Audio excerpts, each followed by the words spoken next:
is now 6:32. We will call this regular scheduled board meeting to order. Mr. Secretary, do we have a quorum? A quorum has been established, sir. Thank you, sir. And with that, since a quorum has been established, we will now go to the pledge of the United States flag and the Texas flag. Ms. Whitman, would you please lead us in the pledge, ma'am? Thank you. I pledge allegiance to the flag of the United States of America and to the republic for which it stands, one nation, under God, indivisible, with liberty and justice for all. Honor to the Texas flag. I pledge allegiance to thee, Texas, one state under God, one and indivisible.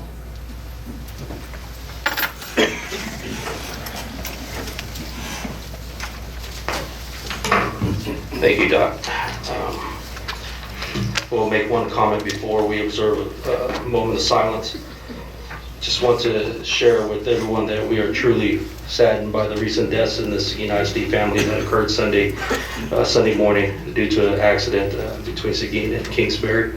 A Potlawn Elementary student, a Briesemeister Middle School student, and the driver of one of the vehicles perished in this accident. A second Briesemeister student is hospitalized and is in critical condition. So I ask that you please continue to keep these families in your thoughts and prayers. Now for a moment of silence.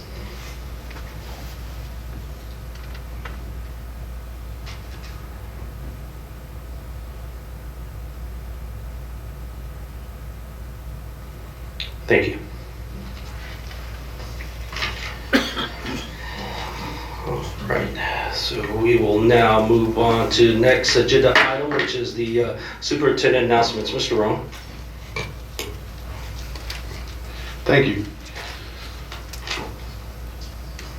Since our last meeting, we have several highlights that I'd like to share with the board and the community. On May 31st, the athletic department hosted a signing ceremony for Matador Joseph Freeman. Joseph has pledged to continue his track career at UTSA as a student athlete. I had the pleasure of meeting with Joseph when he ran at the Austin tournament in the 100 meter and the 200 meter. It was an awesome thing to watch and see all of those kids that actually competed at such a high level. I was joking around that every kid there, when they were walking by, would smell smoke because they were just they were lightning fast. So it was really neat to watch those kids participate at such a high level. So congratulations to Freeman and the family for their outstanding accomplishments. Joseph's mother is Irma Freeman, our assistant principal at Barnes Middle School. So they've just done such a fantastic job in supporting our community, and he's been a blessing, and we've enjoyed working with him. Earlier this month, I experienced my first Seguin High School graduation ceremony. It was great to see so many of our students celebrate this milestone in their lives. While the weather forced us to move the event into Goldie Harris Gym, I heard nothing but favorable comments from those who attended. They were grateful for being out of the rain and indoors in an air-conditioned facility. I want to thank our Seguin High School staff and our maintenance department for all the hard work to make graduation a success. Also, best wishes to the Seguin High School class of 2016. Our students showed academic gains in the second round of STAR 5th and 8th grade math and reading exams administered in May. We released these scores to media and posted the information on the web and social media sites. The academic gains made by our students and teachers are considerable, and I feel it is important to share them this evening. The scores reflect percentage passing rates after the first round of testing and after the second round of testing. Jefferson Elementary, 79-88 reading. So they went up. Jefferson Elementary in math, 69-78. Kinnicky, 92-92 stayed the same. 94-98% passed in math. McQueenie, 84-89 in reading. 79-95 in math. Potlawn Elementary, 53-55 in reading, 41-66 in math. Rodriguez, 73 to 79 in reading, 83 to 98 in math. Vogel Elementary, 60 to 74 in reading, 65 to 81 in math. Weinert Elementary, 84 to 91 in reading, 70 to 83 in math. Breezemeister Middle School, 72 to 79 in reading, 61 to 73 in math. Barnes Middle School, 74 to 85 in reading, 58 to 70 in math. Again, our students, teachers, campus administrators, parents, grandparents, and volunteer tutors are to be commended for those across the board gains. We look forward to receiving star scores for our other grade levels from the state July, and the commissioner said actually July 5th is the release date. I would also like to take just a moment to say one other thing. Potlan struggled this year in some areas, and I had a board member approach me and say that he wanted to support some of those kids that maybe had not done so good on the first administration. Between the first administration and the second administration at Potlan, these volunteers worked on Saturdays. They gave up days and brought food and snacks and stuff and brought family members and worked with kids one-on-one. And I believe it was Potlan that had the most second testers pass. And that was thanks to Mr. Guerra and leading the charge. I appreciate that. We were able to go by and see that. And then to all of the families that brought their kids up to the tutorials that we had for the first time up here at Central Office during that time. We had people coming in and that didn't even qualify for tutorials asking to get into the classroom. So it was very cool to have that experience and be privileged. I was privileged to be a part of that. Last week we held a farewell reception for Miss Linda Cervantes. Well, I had the pleasure of working closely with Linda for a year. She has dedicated 42 years of her life as a Seguin ISD employee. Tonight is Linda's last board meeting as a district staff member. Speaking on behalf of the Seguin ISD administration, I want to thank Linda for her many years of dedicated service to the students of Seguin ISD. Linda, thank you for everything you have done for the district, and I wish you all the best during your retirement. Thank you, and go Mats.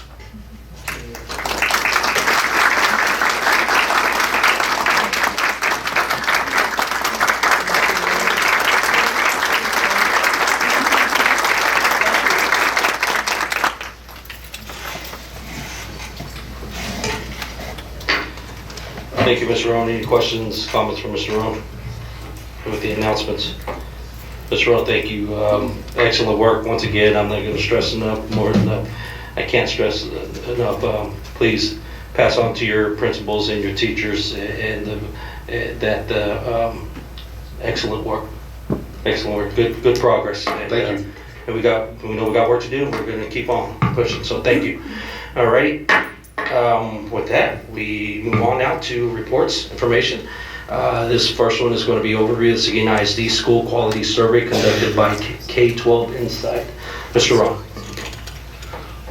Okay, so when I got here, one of the things that I wanted to make sure is that I got an honest pulse of what the staff was feeling throughout the district. I believe that the previous years we had done that internally. Central office would poll teachers and that kind of stuff. So I decided I wanted to take a little different approach at that. So what I did was we selected a national recognized company to come in here and give us a survey of our staff. We had basically nothing to do with it. They took care of everything, and they gave us that report. And I've made that report available to each board member so they can review it and reflect upon it. And we can take our results, our attendance, our benchmarks, and our survey and see how we can better serve our kids, our community, and our teachers. So we have a presentation of Ms. Whitman.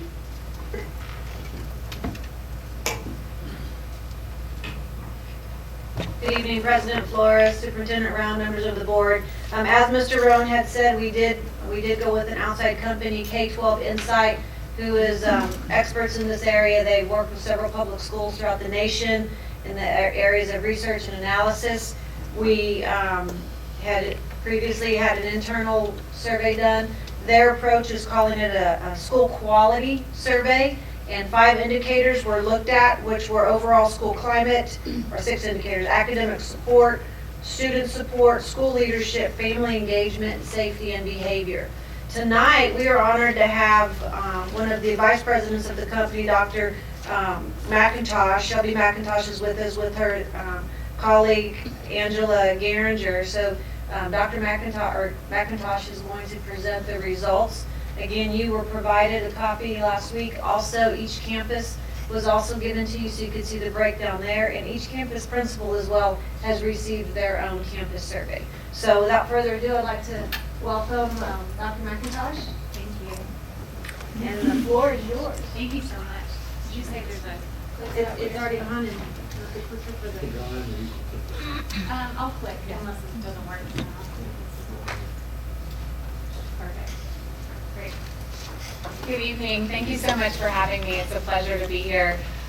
We really enjoyed working on this project for you all, and I think Ms. Whitman did a great introduction into the work that we do and the work that we did specifically here in Seguin. So I'll just jump right into it, but please feel free to stop me at any time if you have any questions about the report itself. I'm also going to do a pretty brief overview and won't get into depth in every slide. So if I gloss over something that you want to talk more about, feel free to stop me and bring me back. A little bit of background about the study itself. As she said, there are really 6 different areas that we cover. All of these areas are designed to get an overall picture of how staff feel each of the schools are doing overall. These areas we've drawn from years of doing this kind of research and also from looking at the current literature in this area. We actually use this instrument across the country and in a lot of school districts here in the state. So some of the context I'll give you behind your results is based on just my experience having done this in a lot of places.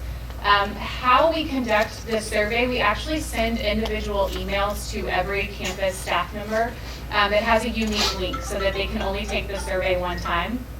That enables us to send them reminders. We want to get as good of a response rate as we can, and using those email invitations has just proven to be the best way to do that for us. You can see the dates of when the survey was open here and when we sent those reminders, all done within the month of May. A couple of things to note about these results. We didn't draw a random sample, and that's because we want everyone to have an opportunity to participate.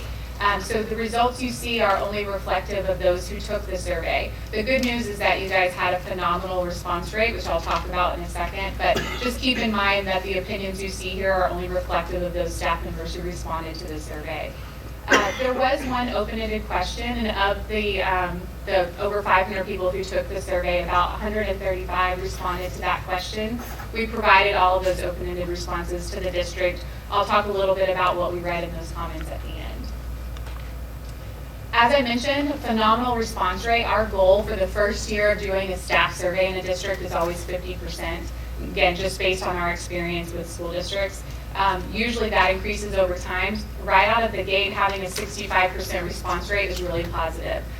Typically over time that will increase as staff get more familiar with the instrument and also as they come to feel that the district is really using their feedback to make decisions and improvements in their school. They feel like they really want to provide that input, so you typically see that increase. This breaks down a little bit of who those staff members were. Makes sense that most of them were teachers. That's the majority of the staff, obviously, campus-based staff in your district. We did have quite a few paraprofessionals, 14%, some classified staff, and some administrators take the survey as well. We always ask an overall quality question, and then the scale, or the response items to that question is a quality scale. So you see excellent, good, fair, and poor. And here, if you combine the excellent and good, you're looking at 84% that feel that their campus could be rated as excellent or good overall. That's very positive. I work primarily in Texas, and a lot of the districts that I work with in Texas would be very pleased to have this overall. And now that I hear some of the academic success that you guys are experiencing recently, this makes sense that your staff are feeling really positive about the quality of their schools overall. To dig into that a little bit more, This shows you those 6 different areas: academic support, student support, all the way down to safety and behavior. We show this overall just to get a sense of overall strengths of your schools according to staff members, as well as overall areas that may need improvement. You can see this is really consistent going all the way through these different areas. Oftentimes we see some that are really positive and some that are really low. I can tell you the area of safety and behavior is often, especially when you're talking to staff, an area that is marked for improvement. You can see here it's very consistent, very high with the other areas. Student support is one that was a little bit higher than the others. The slides that follow this one show you the individual questions for each of these topic areas. I'm not going to go into depth there, going over each one, but as I click through, you can see the responses are pretty consistent. The green is good, the yellow is disagree. As we get into this one here with family engagement, there was one that had a higher percentage of people that just didn't know. So that's something to note. As you see the green that's shorter, that doesn't necessarily mean that more people disagreed. It was just that they didn't know, and you can see that reflected by the gray bar. What I really want to show you here, this is safety and behavior, the last area. There's one here about discipline, which we'll talk about in a minute. But at the end of this report, we show you the highest ranking indicators and the lowest ranking indicators. The way we pulled these, we took every survey item in the entire survey and looked at which ones had the highest percentages of agreement and which ones had the highest percentages of disagreement, just to give you a sense of the high and the low. Here, obviously green, this is the highest ranking. You can see of the 5 listed here, 3 of them are related to student support, 1 related to family engagement, and 1 related to safety and behavior. All of these, more than 90% of your staff members agreed or strongly agreed with these statements. The other end of the spectrum, looking at the lowest ranking indicators, again, this was based on disagreement. You can see that discipline is enforced fairly. 30% of staff disagreed with that. That is honestly very common. It's usually the one that we see when we're asking staff a higher level of disagreement. However, remember that this means that a far bigger majority actually agreed with this statement. So if you're looking for an area to focus for improvement, this might be it, but don't lose sight of the fact that there was a very strong majority that agreed with this statement.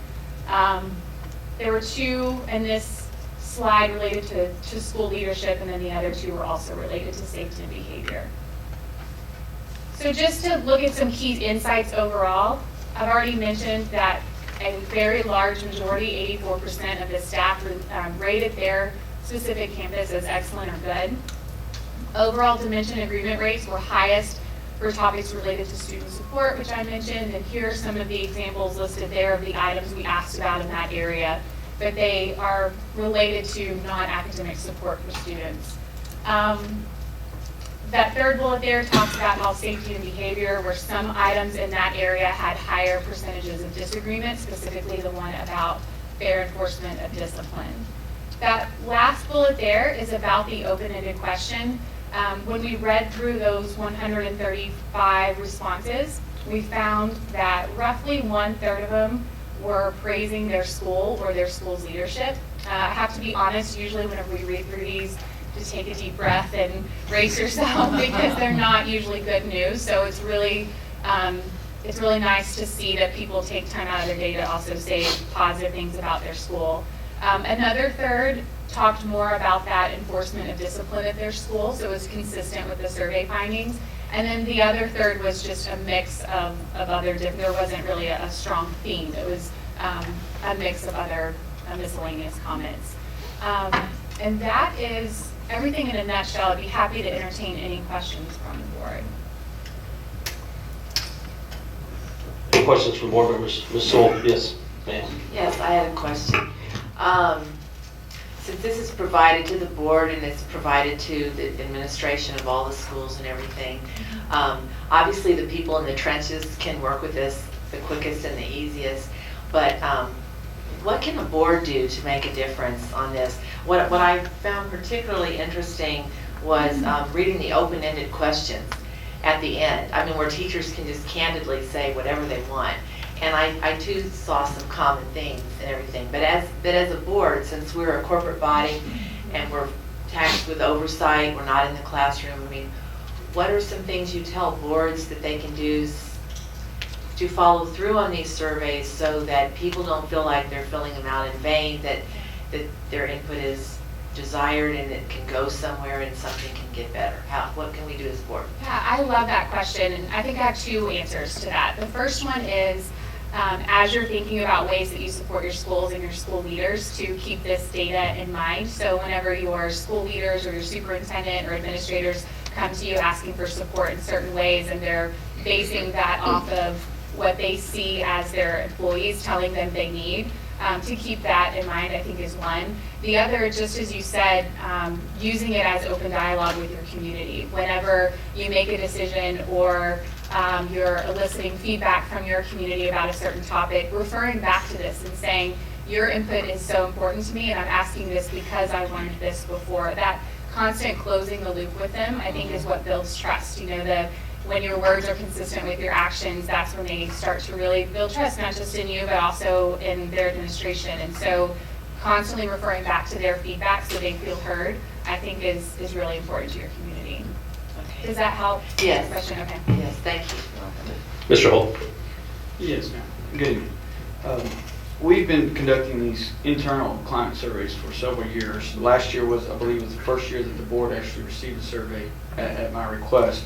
And I noticed that last year we had a similar response rate of, I think it was close to 68%. It was like 750, what was it? 65. 65 as well? Okay.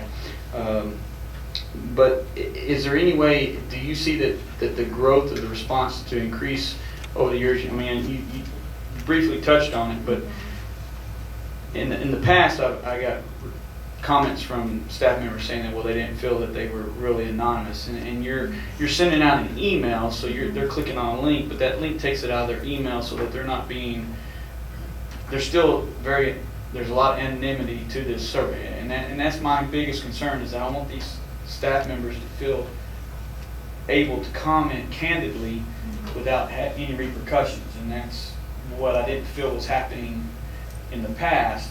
And so I wanted them, that one reason why I tasked Mr. Rohn with doing an outside firm as well, was to get that anonymity there. And from understanding, you had them click on a link that would take them out of their email and no attachment to their RAM, correct? Exactly. It's hosted on our servers. And we also have a lot of information embedded in the instructions in the survey that explains to staff members how we protect their confidentiality. We put our contact information in there. In fact, in some districts where confidentiality has been a major concern, I've put my personal email and said, call me, don't not take this survey because you don't trust it. Let me explain to you why it's confidential. We just, as a company, that's how we run our business. We want to be a third trusted party, so that school districts can provide a safe voice to employees in this way. So we go to great lengths to make sure that they feel like their responses are confidential, and then obviously to protect that once we give the data back to the district. Okay, and of the 276 people that didn't respond, do you feel there's any way to get more of those people next year to attach than the normal progression is?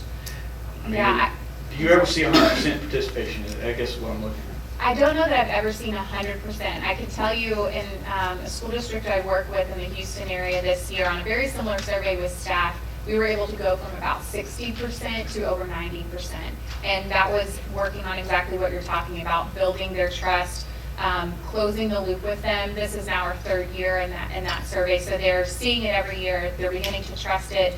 They hear all year long how that information is being used. And so if they didn't provide their feedback, they're thinking, wow, next year I really want to make sure my voice is included in this because I want to have a say in this decision as well. So that constant revisiting, don't let it just be a stale document, something that you're going back to and that you're doing that openly with the employees so that they feel like they've been heard, I think is what's going to continue to get more and more people to respond.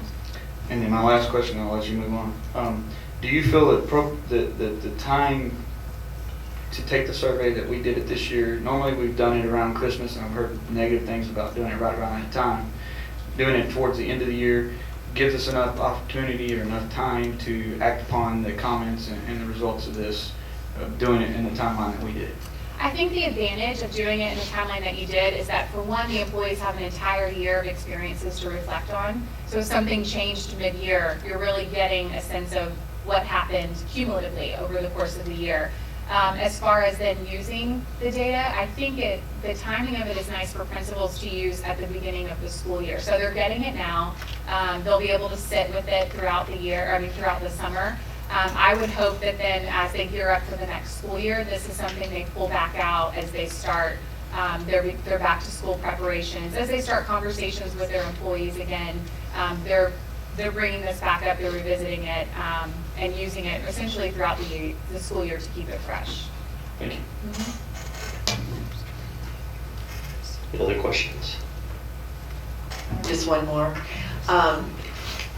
If I can, I think, cite one example. There was an elementary school in here that commented on a traffic situation, that they felt kids were moving cars, some people weren't following the rules or whatever. So is there a way, if the survey, do you have a follow-up survey where the teachers or the principal for each campus can say, based on our survey, we made these changes or these things changed, so, and they can give that to their staff or something, even if it's just one or two things out of the whole survey, but there's something they found that was really useful. Does anybody get feedback, or is there anything that can go back that's a second step so that teachers know that the principal of their campus possibly used that in a positive way that made a change? Yeah, that's a really good question. That whole continuous feedback thing is really important, because obviously a survey is an isolated instance. So a couple of ways we do that, just as you mentioned, bringing up how the data were used in the past and then asking follow-up questions about that in the next year's administration. We ought to do, if we ever repeat a survey, we'll always mention what was done within that gap of time and then get further feedback on that. Also, if there are other surveys done throughout the course of the year, I've certainly worked with school districts that now take this and piece it out into pieces and dig deeper into some of these issues. Like the discipline one is a great example. It may not be a survey, but maybe it's a focus group, maybe it's a committee that digs into that issue in other ways, but then constantly trying to get feedback on that issue. I think that putting surveys on a cyclical format is a way to just continue to get feedback on the changes that you're making based on. And what do you feel is the best cyclical, like annually or every 2 to 3 years, or what's? Yeah, I would say annually. I mean, a lot happens between the course of a school year. Sometimes I have districts that will do it even twice a year, but I think that they're getting really two different looks. They're getting a mid-year and an end of year, and those are really two different stories. So repeating it at the same time every year, I think, gives you the same look at the same time and gives you the most consistent feedback throughout. Okay, great, thank you. You're welcome. Dr. McIntosh, thank you. My question is going to be posed to Mr. Rowan, because obviously right move and going outside third party to perform the survey, Mr. Rowan, so thank you for your services. And secondly, obviously for board members and for the public, obviously discipline, morale has always been some of the our goals, initiatives, is to improve that. So we're using this tool, obviously, Mr. Rowan, to highlight these, and I know you and your staff will address them as we do year in, year out. So thank you. I think it's also important to realize that there's some very good things going on too. Exactly. There were a lot of good comments in there, so I appreciate that. So very good. Hearing no other questions, we'll move on to the next agenda item. Dr. McIntosh, once again, thank you very much. Let's see. So next agenda item is this is the food service equipment purchases. Mr. Rowe. Mr. Hilbert.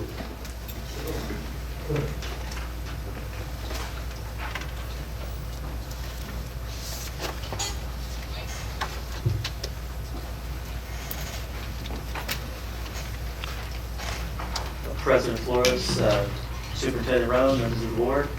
Don't have a lot to share with you other than what's expressed here. There's been some major equipment purchases and more to come, as has been expected.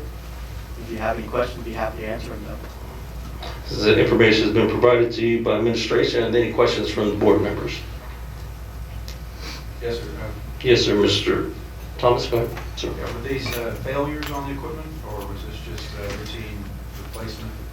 A little both, but for the most part, what we're trying to do is update outdated equipment.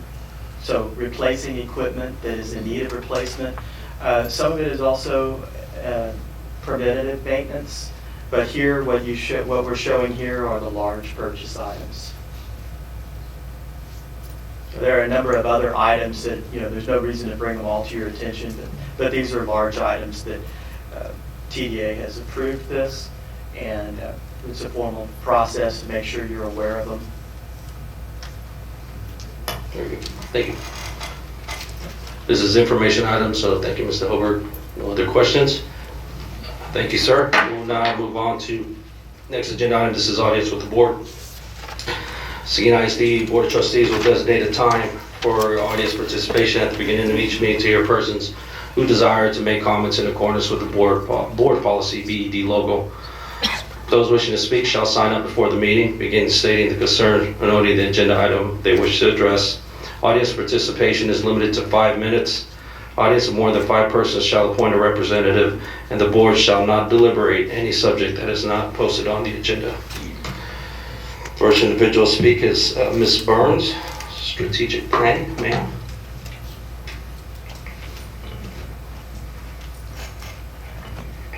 Hello, esteemed school board members, President Flores, Superintendent Roan, and others in attendance. Thank you for allowing me this opportunity to speak to you tonight. I come before you to speak both as a parent. I have 7 children in the Seguin ISD School District, as well as a taxpayer. I am a homeowner, as well as own 3 businesses in Seguin ISD. My kids just completed their first year at Seguin ISD and had a great year. They were blessed with great teachers, great principals, and had some great extracurricular learning opportunities.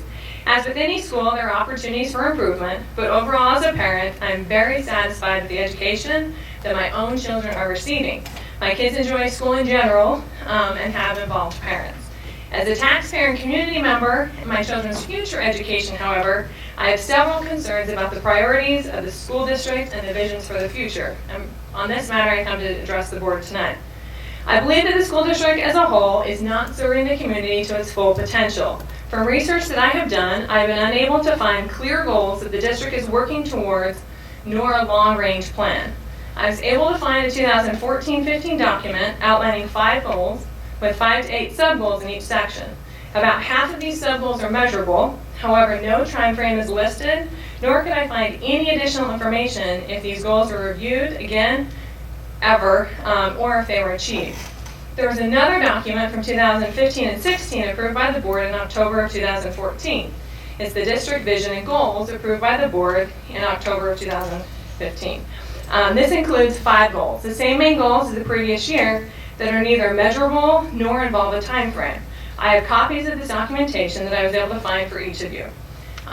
To me, goals are really just dreams and hopes if they are not measurable and have a specific time frame.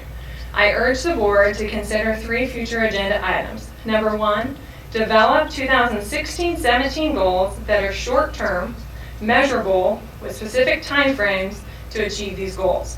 And number 2, to develop and improve policies and systems that works towards achieving these goals.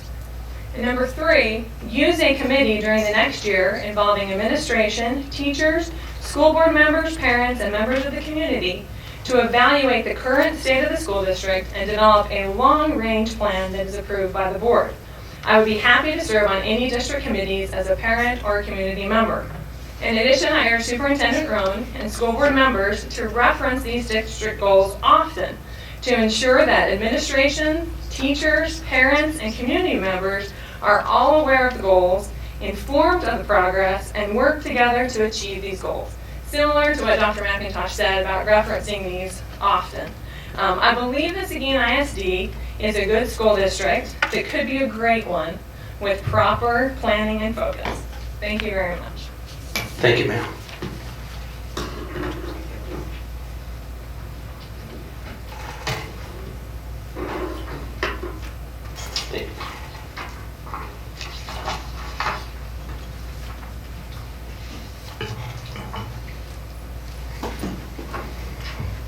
Okay, next, individual speak is Miss Lane, is it Real? Real? Real, I was okay. I was right the first time. Miss Real. Good evening. Thank you. I'm coming here as a parent with my last son just graduated, and I'm also coming to you as a taxpayer. I would like to express my opposition to the purchase of a Jumbotron.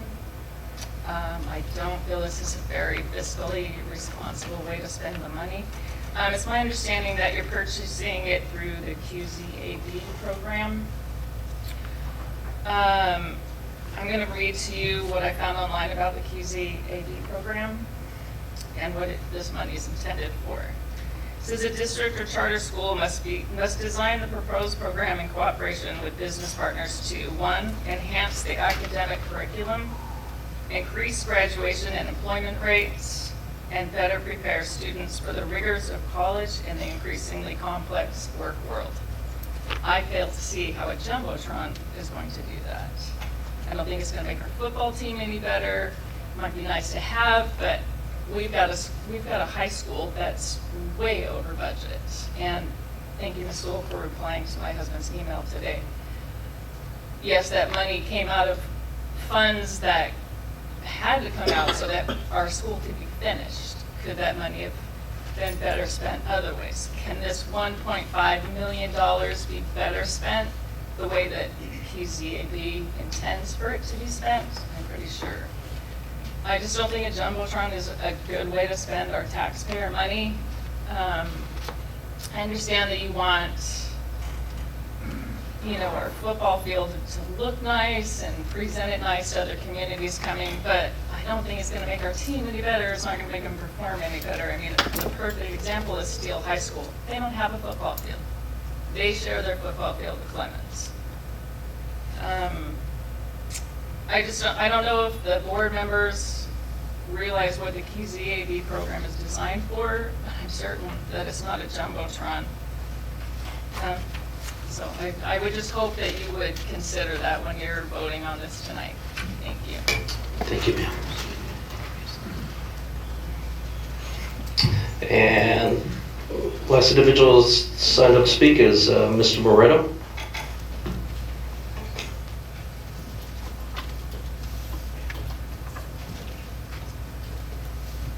My name is Luis Moreno, and I'm here as a proud Matador. Every time I stand here in front of you, I like to remind you that I am a product of Seguin ISD, and I'm proud of it. One of the things that I learned every day is that every day is a learning day, and that's certainly true. And especially here with the school board, I learn about different things all the time.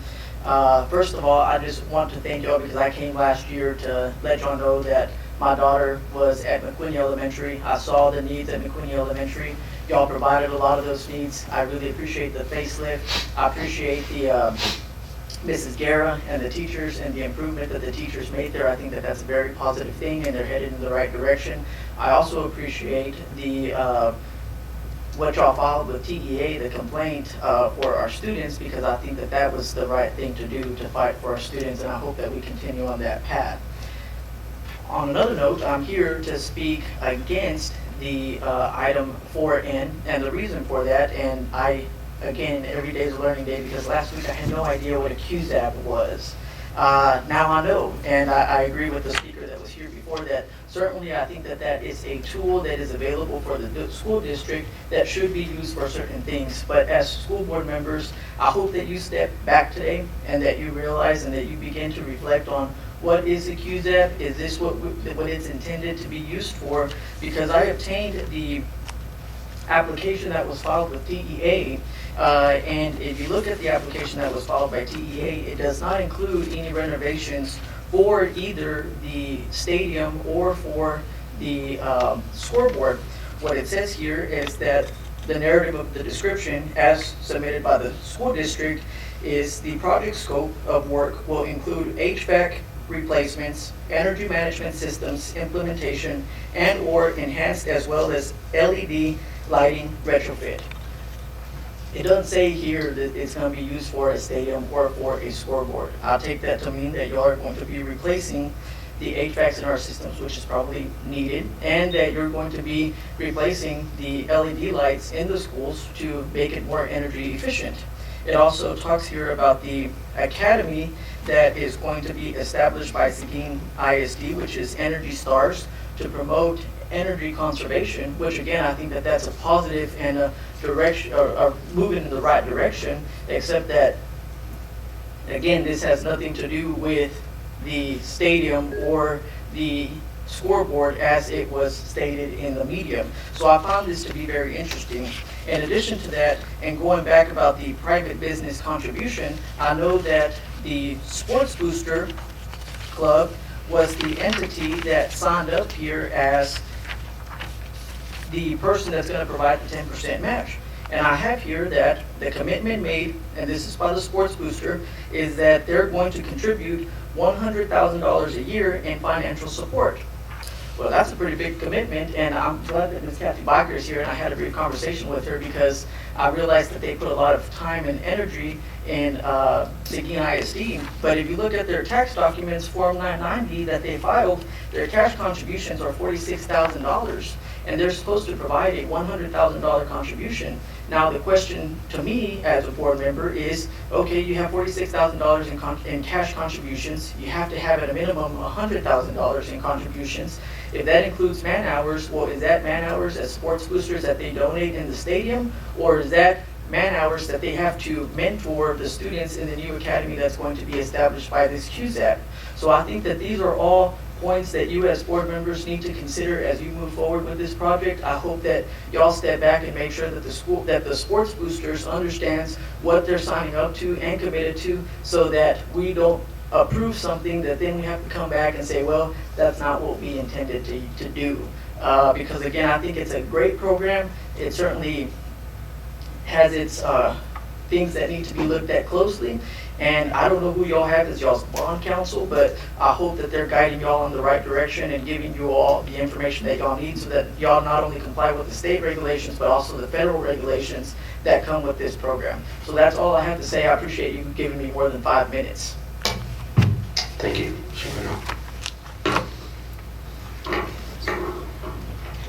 All right.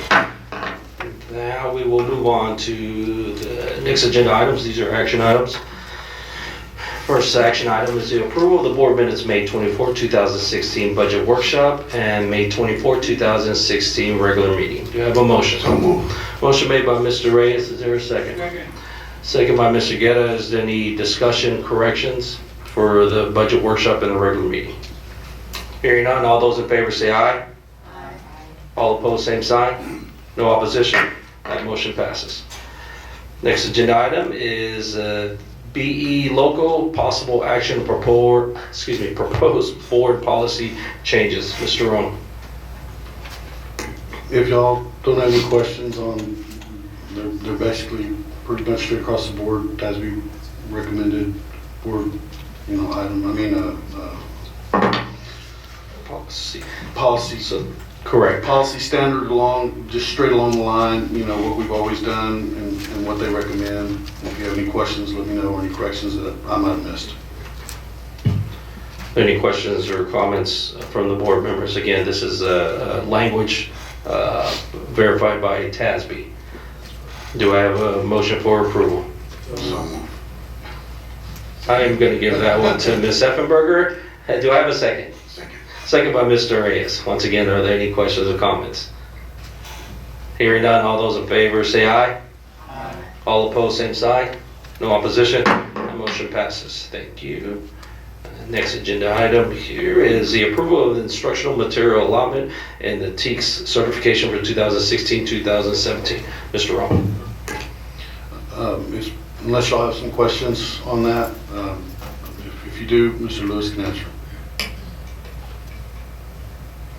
Are there any questions or comments from the board in regards to the material allotment, IMA, and the TEACS certification? So moved. No comments. Mr. Reyes with the motion. Do I have a second? Second. Second by Mr. Guerra. Once again, are there any questions or any comments? Hearing none, all those in favor say aye. Aye. All opposed, same sign. No opposition. Motion passes. Thank you. Next agenda item is the approval for the low attendance waiver. Mr. Rowe. Again, this is just a norm, we've done this before. When we've had low attendance on a particular day, we take advantage of the state's waiver for that to exclude that day from our attendance calculations for ADA. I make a motion for approval. Motion been made by Mr. Reyes, a second by Mr. Guerra. Is there any discussion? Mr. Holt. I understand what the June 2nd date was. I was unaware of what May 19th was. Can you? Was that Yeah, May something? 19th, we also had a delay in the start of school that day, and our AM pre-K did not attend core classes, so it would not be an attendance waiver for the entire district because it did not meet the qualifications for low attendance day district-wide. But the pre-K does because they had, they have mornings, they have full day, and they have half days, and so those morning ones didn't make it, so we would apply for a waiver, just not to count pre-K for that day. So it's microscopic in the overall, but it's something we can do just to, so we don't have to figure those absences in for the day for those kids only at the pre-K center. Thank you. Motion been made and the second was made. Is there any other discussion? No other discussion. All those in favor say aye. Aye. All opposed, same sign. No opposition. That motion passes. Thank you, Mr. Lewis. Next agenda item is a consideration of the revised student code of conduct for Seguin ISD students. Mr. Rowe.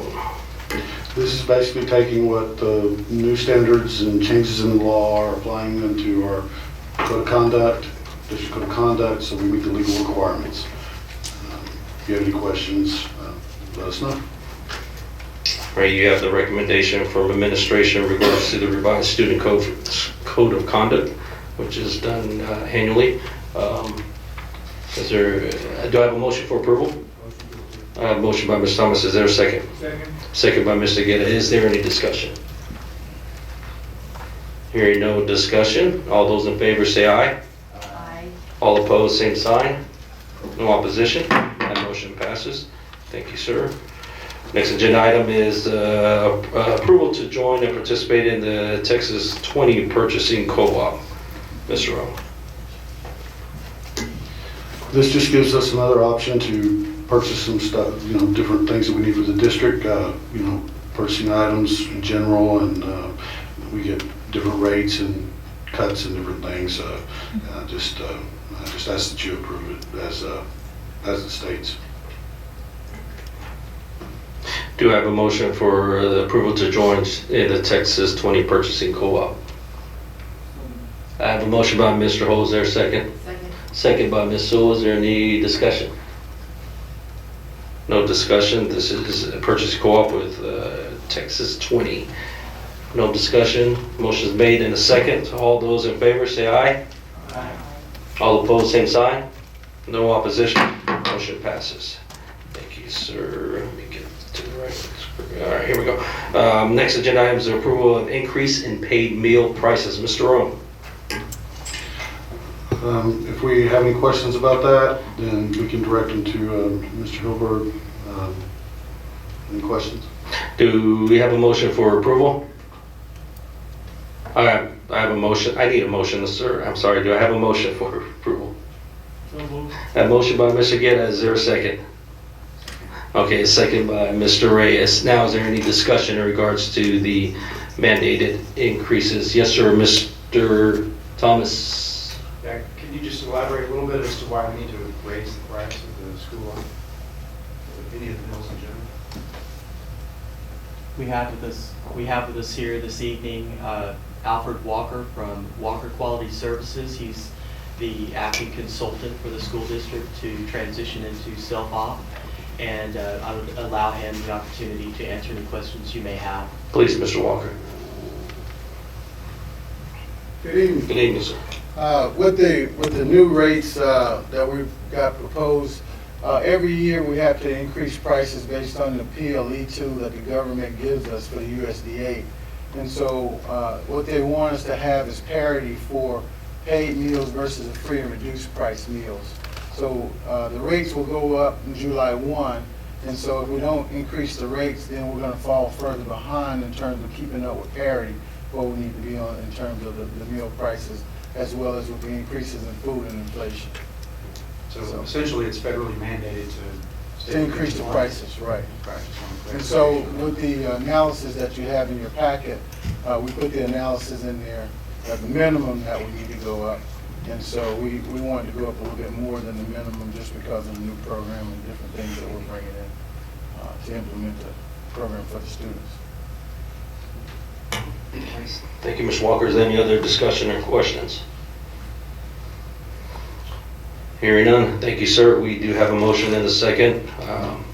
All those in favor say aye. Aye. All opposed, same sign. No opposition. The motion passes. Thank you, sir. Excuse me, next agenda item is the approval of authorization representatives for First Commercial Bank, Lone Star Investment Pool, Texas Pool, Logic, and Texas Class, MBIA. Sure. Any questions with that? Do I have a motion for approval? So move. Motion is made by Mr. Reyes. Is there a second? Second. Second by Mr. Guerra. Once again, this is approval authorized representatives. Is there any other discussion? Any questions? Yes, sir. This is Mr. Thompson. basically just to add her as an additional, is that correct? Mr. Hilbert. The addition of Mhm. Denise Burleson. Is that correct? Yes, sir, that's exactly what it is. It's an addition of a third person that would be able to conduct business on behalf of the district with each of the banks where the district holds investments. Currently, we just have the superintendent. Myself and Mr. Roan, typically you would have two people in the business department that could act on the. One of the things that we're trying to do is make sure that our business department is cross-trained. It's very important that we have people that can do multiple things in a department, especially with regards to finance, so that we have more eyes, more people watching everything. It prevents human error, prevents a lot of things. Thank you. Any other questions from the board members? Thank you, Mr. Hilbert. Here, we do have a motion and a second, so hearing none, all those in favor say aye. Aye. All opposed, same sign. No opposition. Motion passes. Thank you. Next agenda item is the approval of the student accident and catastrophic insurance coverage from the Brokerage Store Incorporated. Do I have a motion for approval? Motion is made by Mr. Holt. Do I have a second? Second. Second by Mr. Guerra. Is there any discussion? And once no discussion, all those in favor say aye. Aye. All opposed, same sign. No opposition. Motion passes. Thank you. Next agenda item is approval of the agreement with Texas Association of School Boards for workers' compensation stop-loss coverage for the period of July 1, 2016 through June 30th, 2017. Do I have a motion for approval? Motion is made by Mr. Holt. Do I have a second? Second by Mr. Guerra. Is there any discussion? Once again, this is something, item that it comes to the board every year. Is there any discussion?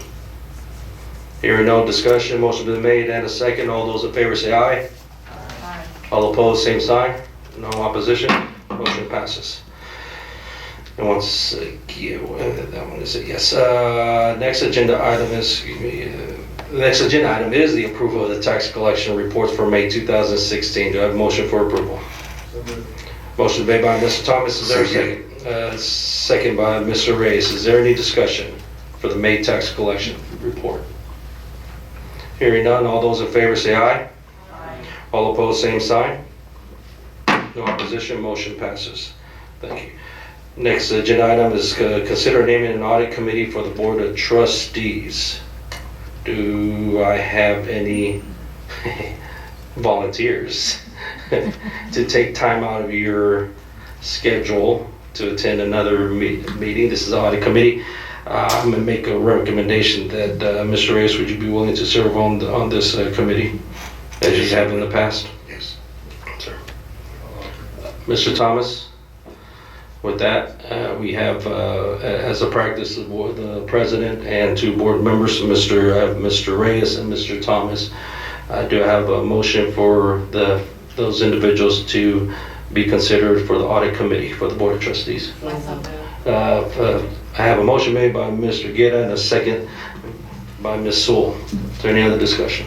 Tony, you'll inform us when you start scheduling these meetings, correct? Thank you, sir. Motion is made and second. All those in favor say aye. All opposed, same sign. No, no opposition. Motion passes. He threw me off with that. Coming up to the front. So now we'll go on to the next agenda item, which is discussion and possible action to select a design build firm regarding Seguin RFQ 16-04, design build services for Matador Stadium. Mr. Roan. Carlos? We will turn this over to Mr. Alexander. Good evening, sir. Good evening, Mr. Flores, board members, Mr. Roan. Last month, the board approved a design build construction delivery method, and we issued an RFQ for design build services for the stadium, for the improvements that are needed there. We received 2 proposals yesterday. We evaluated them yesterday and today, called references, reviewed the proposals, both very well qualified proposals. Based on the criteria for evaluation, we ranked them both. We have one recommendation for E3 Integral to be selected, and we'd like to have your approval to move forward with that recommendation. Yeah, Mr. Roan. Yes. Oh, you had talk. Okay. Do we have any? We'll open it up for discussion from the board members. Or are there any questions from the board members? It's my understanding Yes, sir. that these are renovations that are required due to the stadium not meeting the current life safety code. And There's life safety issues. There's ADA issues. There's some structural issues, some of which have already been repaired and some that need to be repaired. And so we feel that that's something that needs to get done. Right. Now, I reviewed the 3-ring binder that was literally a couple inches thick, with lots of photos of structural issues and whatnot.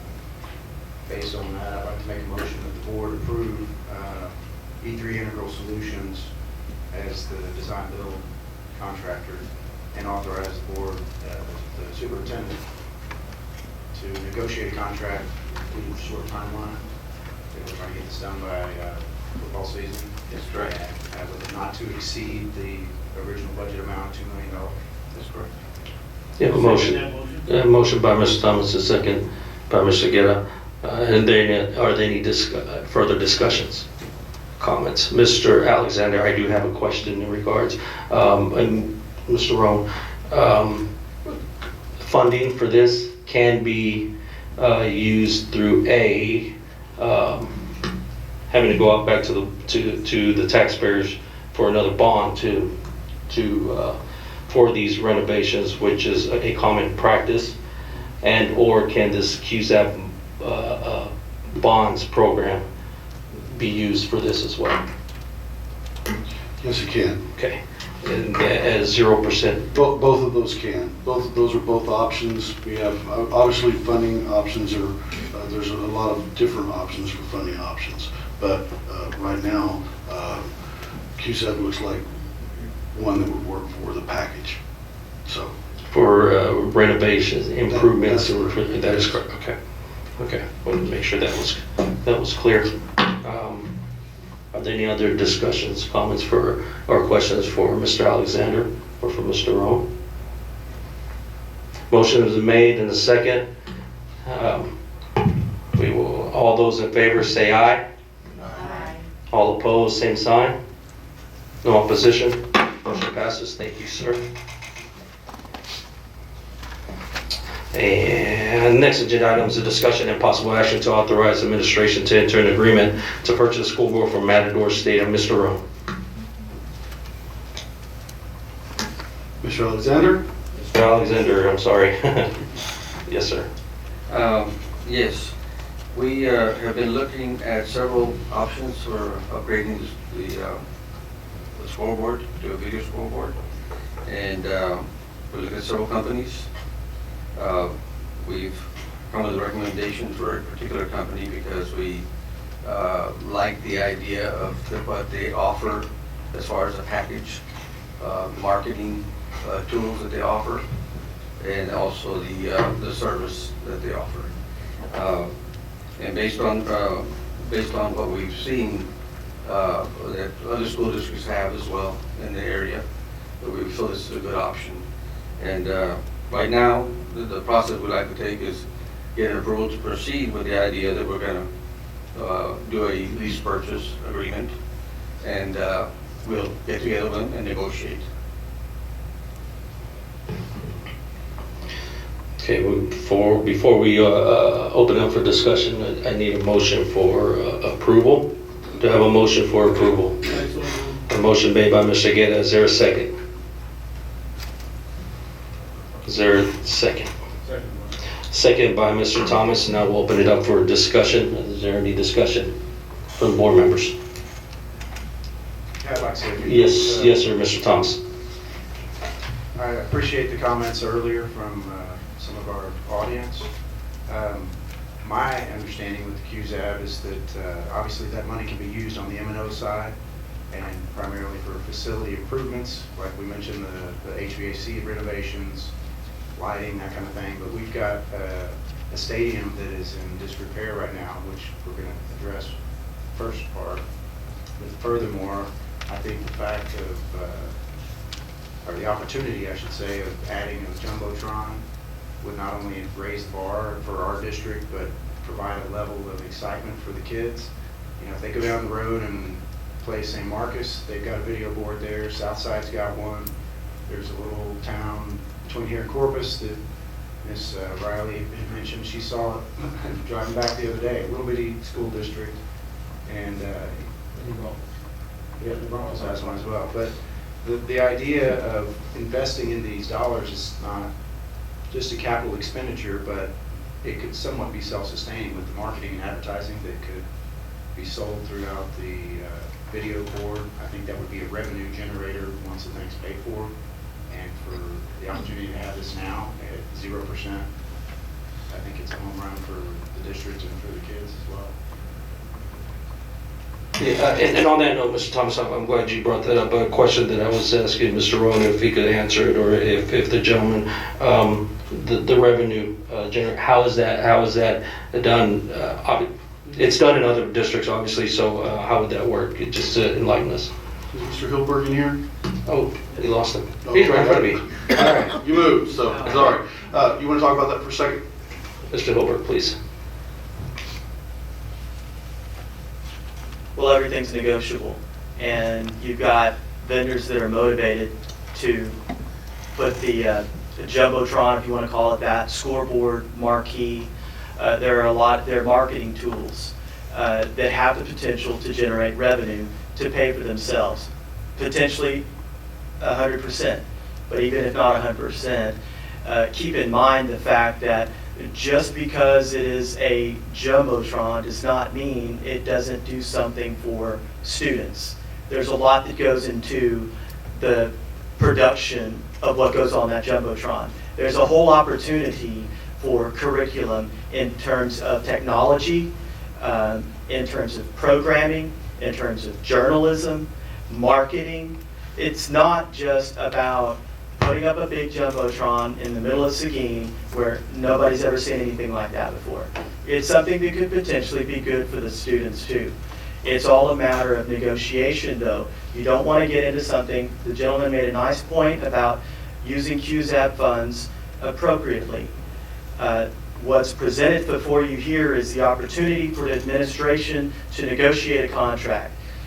The administration is not going to negotiate a contract that violates federal regulations, that violates what was submitted in the application. Was the application all inclusive? Do the things that are discussed in terms of taking the stadium to a state of disrepair into a state of safety, and inclusive of that, a scoreboard and some marquees they can pay for themselves, borrowing at 0% interest? I'm just an accountant. It does not matter to me whether we get a scoreboard or not.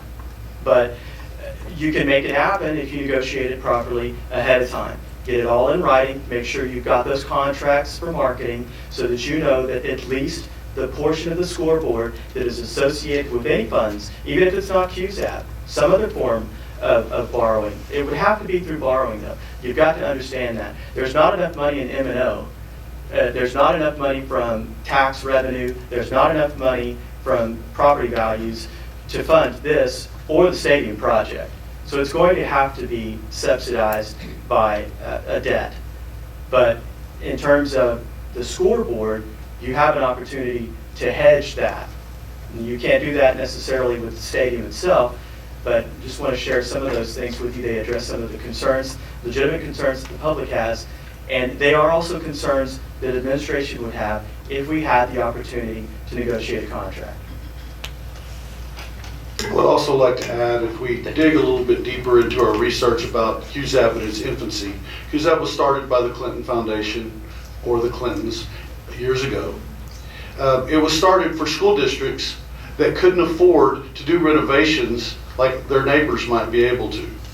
So this was designed, quite frankly, a stadium, a football field, a basketball court, those are classrooms too. They are. And we have CTE multipliers. The CTE multiplier is one student taking a math class or an English class is worth a multiplier of 1. So let's make that multiplier $10,000 a year.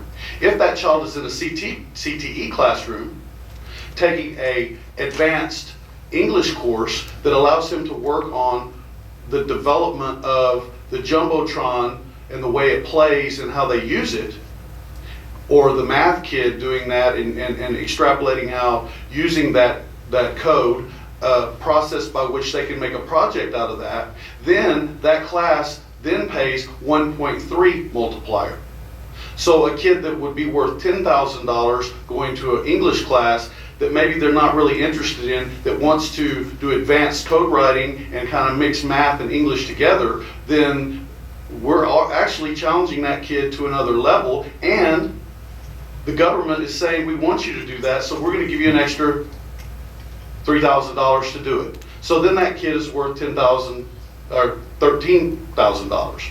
My point is that until we explore these avenues, and until we challenge ourselves to do that, that's where we're going to be.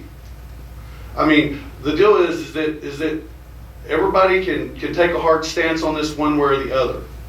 I want us to utilize the things that it takes to win. Win for our kids, to give them opportunity. Win in the financial end, win with the taxpayers to try to drop the tax rate down. That's what we're trying to do. And the fact is that I want our kids to have the same opportunities as the kids next door. What does it say to our kids when we walk out on a field and we're worried about the stands collapsing, that we don't have ADA? That means people with handicapping conditions can't attend our game. What does it say to our kids when everybody else has a Jumbotron and we don't? 30 miles away. What does it say to somebody that moves to this area that wants to come here? You want to play in a Jumbotron? You want to have nice, safe stands to sit in? If your dad's handicapped, well, don't go to Seguin, because we're not going to provide a way for them to watch it. Let's step up to the plate. Thank you. Thank you, sir. Any other comments? Yes. Yes, sir, Mr. Dole. Yeah, upon finding out about this information, we were searching for this. I did talk with our journalism department instructor, and discussed the implications that we could use for this after discussing with the Daktronics people of the video and sound production capabilities. And Mrs. Crump, our instructor, was actually overjoyed and was interested to hear that there would be additional cameras that would come with this that she could use for video productions, sound production capabilities. And I questioned her on a possible CTE, and you alluded to that in your statement. So this could be a possible educational aspect as well, from my understanding. Not only that, but an engineering side as well. I've discussed with Mr. Alexander on this about how these things work, how the LEDs work, changing out the boards, getting involvement as far as the data working mechanisms of it, and so forth. So I do see some benefit of this item as not only in the educational sense, but also in the exposure sense. It is my understanding that this would be a self-funded type entity through the advertising, through sponsors of the board. My one question that I wanted to bring forward is I noticed that there was additional marquees. Now the one I can tell is the one that would replace the one out on 123 at Cedar Street, and to bring it up to date because that is an older marquee. And then there was one that was going to be presented in front of the new high school, and that the location of the other one is what I was wondering. Could you elaborate on that? Okay, so this is the deal. When we negotiated the Jumbotron, I had my staff work on that, and nobody really wanted to say Jumbotron. I want to say Jumbotron because I want people to want to come to Seguin and see this thing. I want them to bring their kids here. I want our kids to be excited about it. I want it to be something cool. I want it to be a gold standard.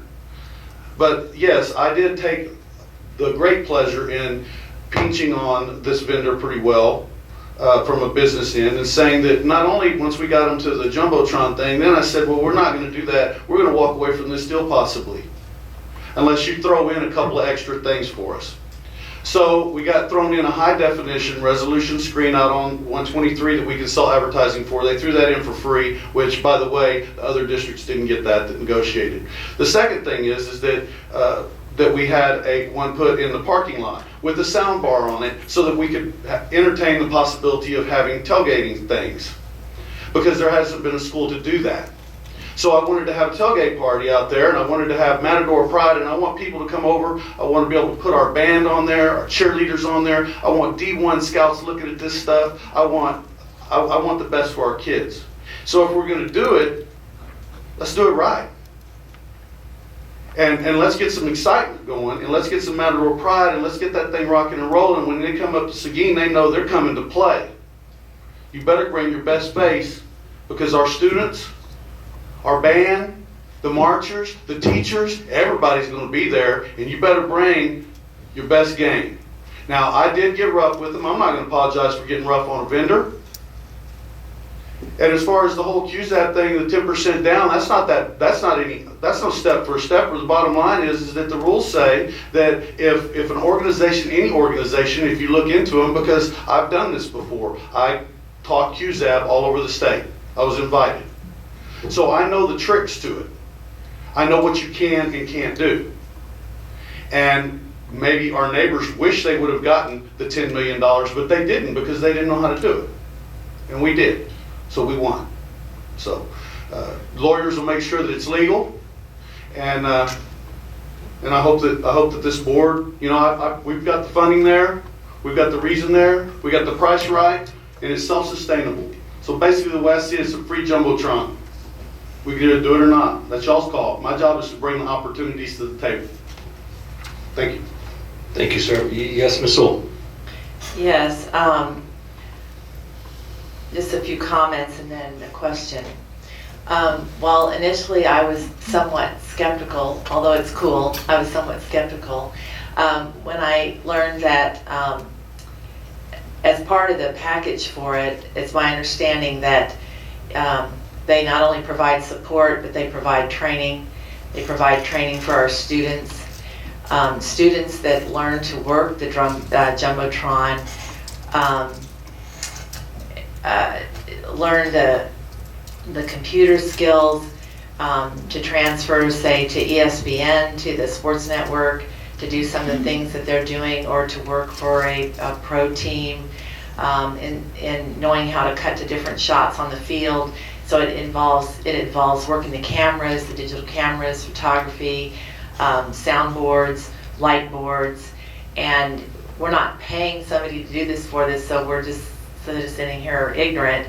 I mean, there will be kids, high school students, trained in doing this. The other selling point, just on the idea itself, to me, was the fact that it's my understanding that we could rent out our rehabilitated, whatever, stadium and the Jumbotron to other schools in the area, or other sporting events, or district events, or state events that need a facility to use, and that would be another possible way of payback.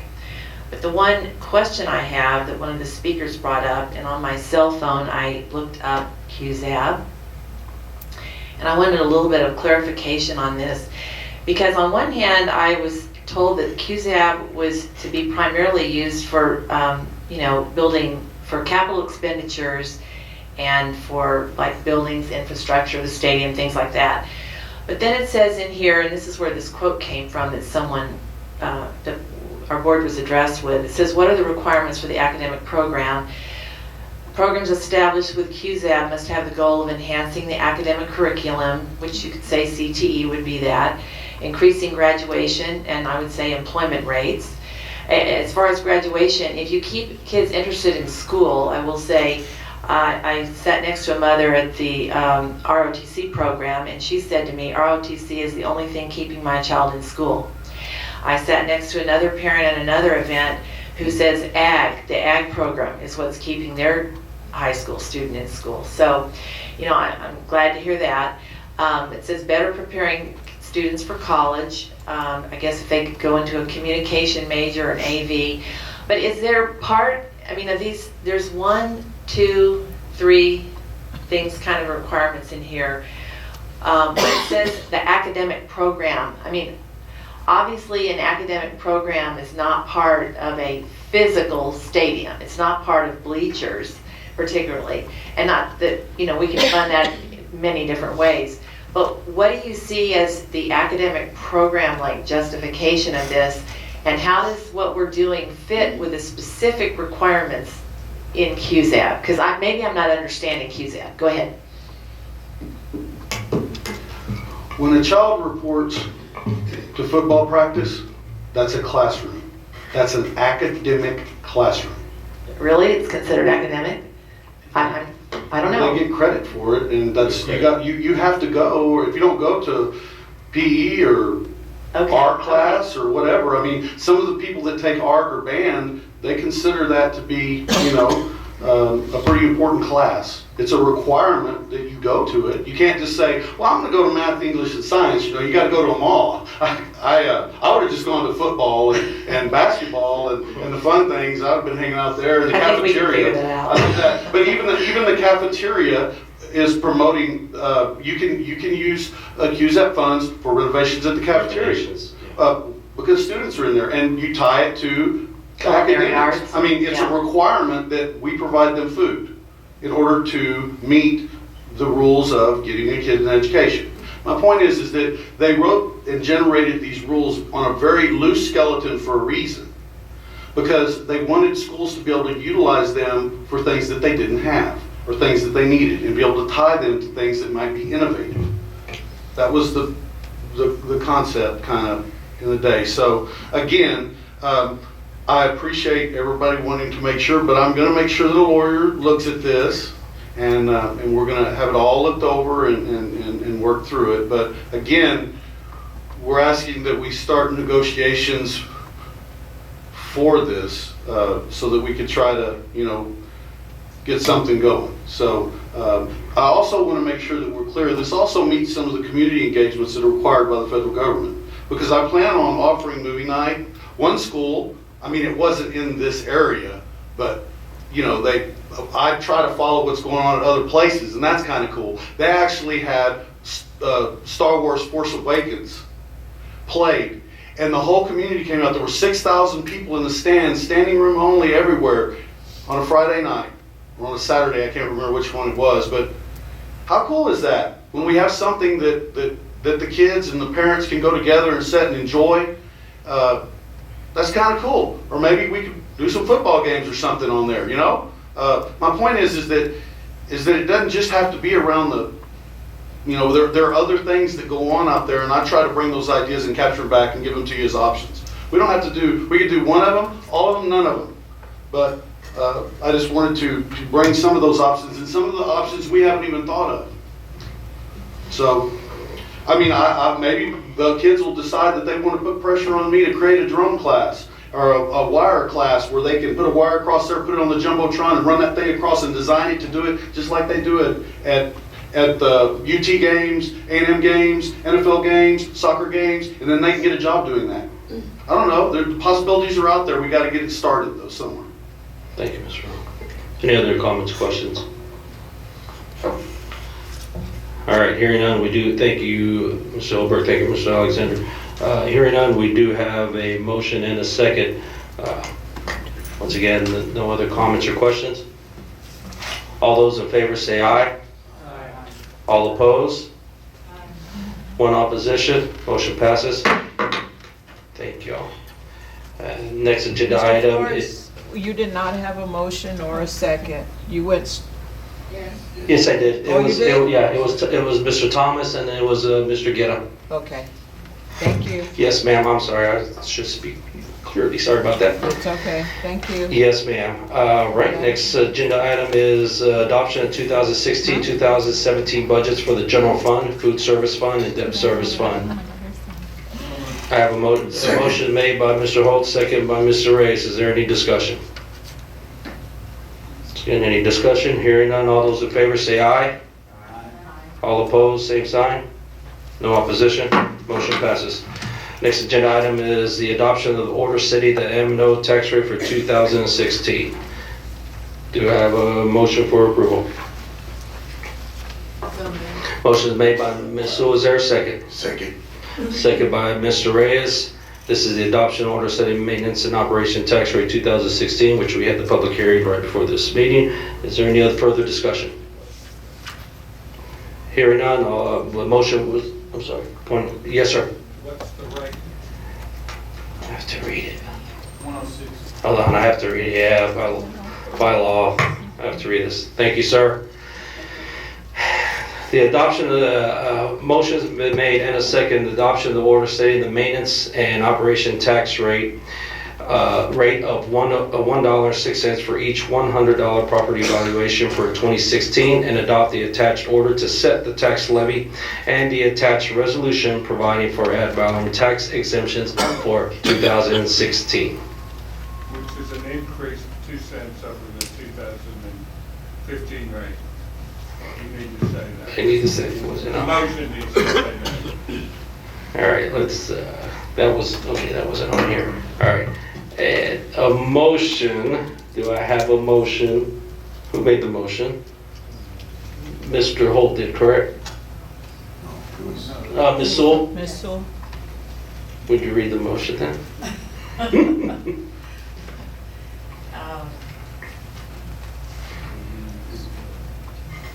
Did you state your statement?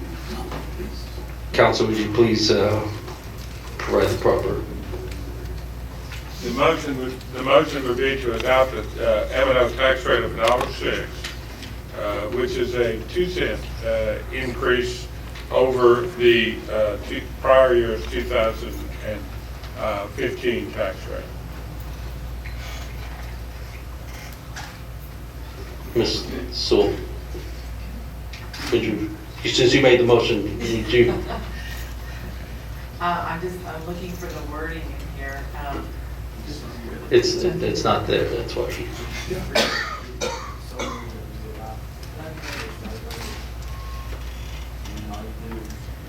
Okay.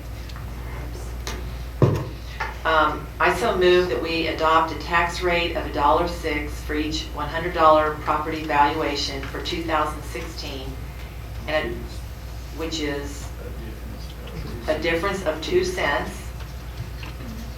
from the prior year, and to keep going.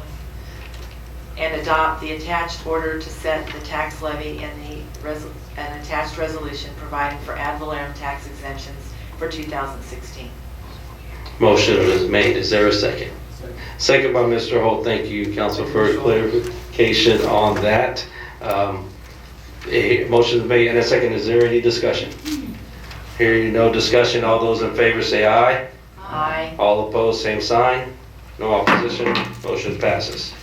Next agenda item is the approval of the special election order calling for maintenance and operations tax rate ratification election. Mr. Rowe. Council? Yeah, I just wanted to wait till you sit down to bring it back up. I'm talking about taxes.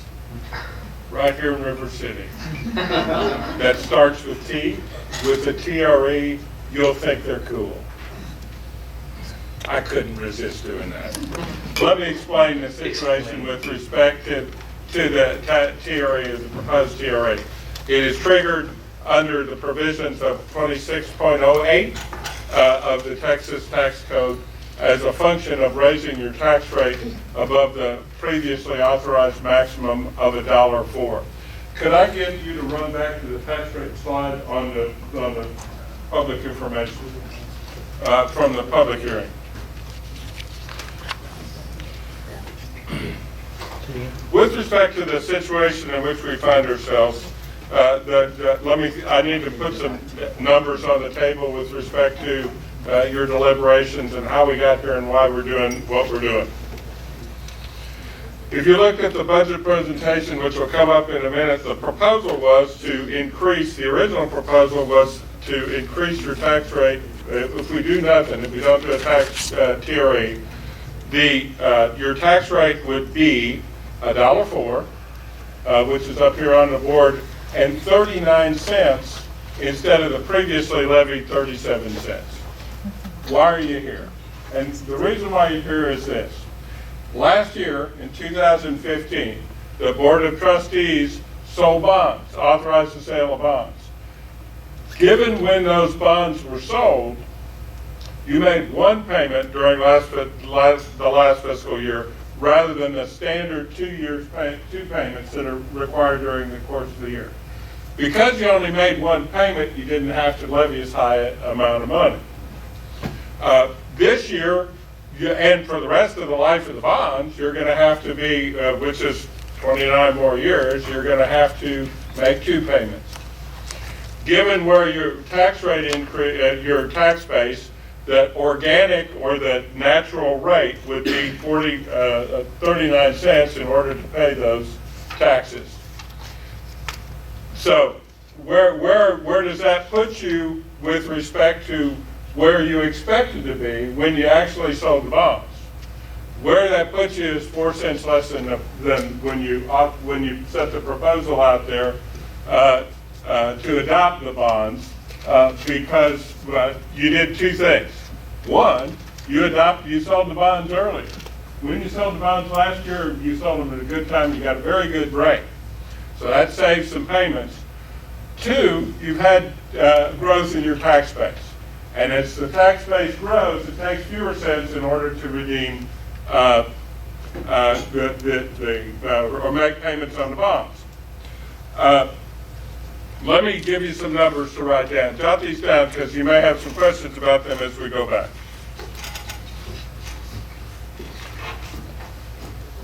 At the current time, Seguin ISD has 8,899 students in average WADA. A WADA is a student in average daily attendance times the weight. That's how the school finance system works in the state of Texas. It distributes money based on the basis of weighted average daily attendance. Currently, so that 88.99 we're going to use to make some calculations in a minute. Currently, under the current school finance system, under what is called Tier 2A of the school finance system, the state of Texas will guarantee that you get what's called the Austin yield, and I'll talk about what that amount is in a minute, for all cents between, on a tax levy between $1 and $1.06. You didn't get the Austin yield on the 2 pennies in the M&O because you didn't levy taxes on $1.05 and $1.06. The Austin yield is set on an on a biannual basis in the Appropriation Act. Specifically, it's set in Rider 3 of Article 3 of the Texas Appropriation Act.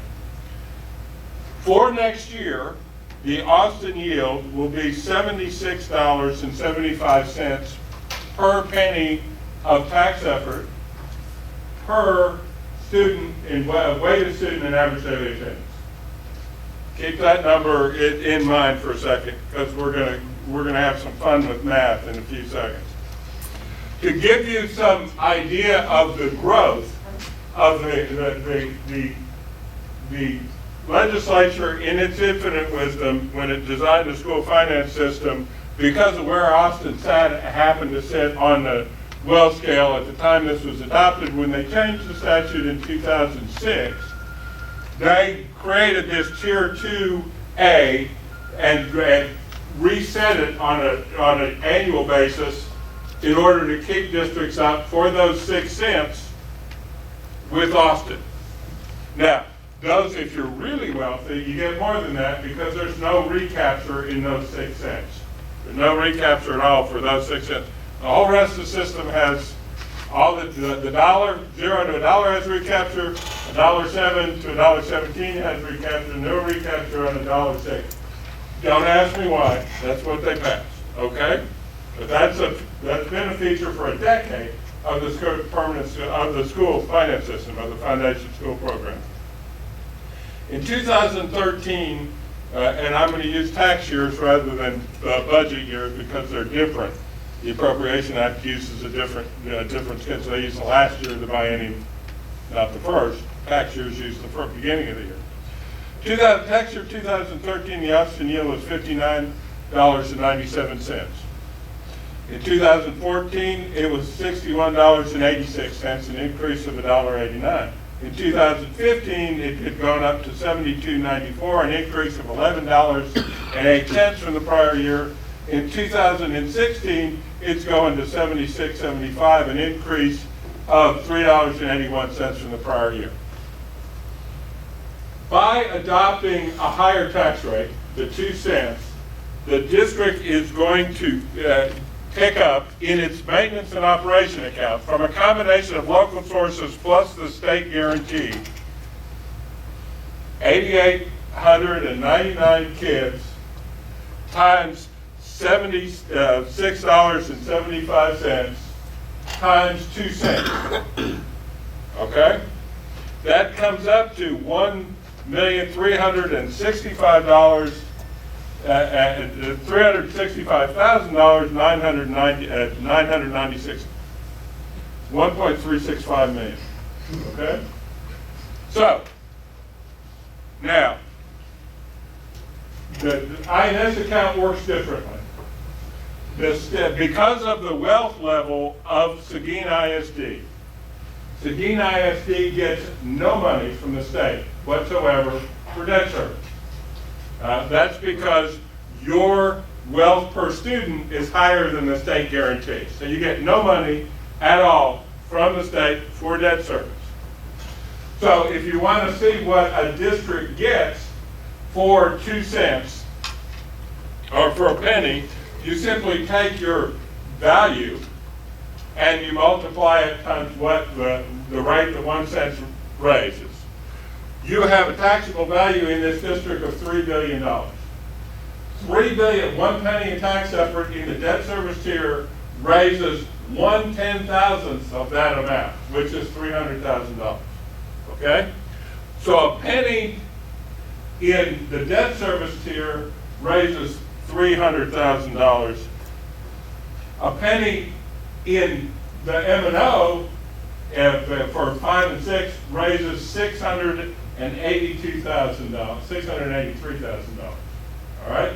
More than twice as much. Now, the thought behind the kind of our recommendation for the TRE was this. What it means is that pennies levied in the M&O tier, or at least these 2 pennies, are much more efficient in leveraging state dollars than pennies in the INS tier. They raise more money for a penny of effort. So if we were to assume that you needed to go to 39 cents, what we could do, and this is what we're proposing, if you go to from $1.04 to $1.06, you raise 1.3 million.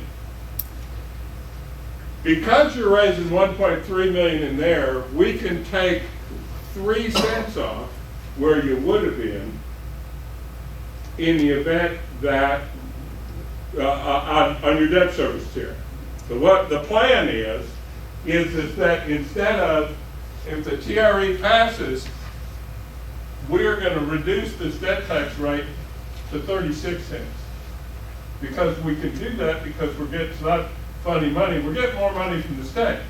We're asking the voters for permission to tax in a more efficient manner in terms of leveraging state aid.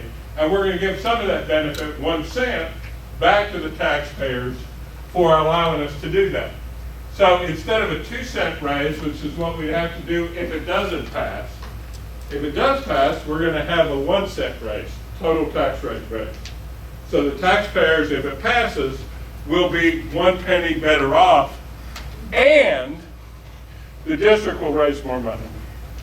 They'll raise $1.3 million and almost 1.4 on the M&O side, and they're going to give up $300,000 and $900,000 on the INS side. Okay, so the kids, when the taxpayers come off a little better, the kids come off a little better by doing this. And the reason why it happens is it's not trickery, it's not the music man. It is there is the way the state system is built. It's more efficient to tax in the M&O tier than it is in the INS tier, because we get no subsidy from the state for the M&O tier, and we get for the INS tier, and we get a substantial subsidy for M&O. So that's the logic behind it. So where we are vis-a-vis the original bond proposal is, if we do this, we're going to have a substantially smaller debt tax rate than we intended to do when we sold the bonds. So the taxpayers are going to get a bit of an advantage over what they originally planned or what was laid out when they approved it, which is a good thing. Taxpayers like surprises like that of smaller tax rates. We're going to get a little more money in the M&O side in order to do that. The question is this going to happen again? The answer is no, because next year we are going to be at the maximum that we need to be for debt tax. The annual payments won't that are going to be required to be made in 16-17 are designed by the bond program to level out over the balance of the bond. So over this bond issue will be the same essentially the same, it's not identical, for the next 29 years, because that's how bonds are sold. So we're at the cap in terms of that, Now,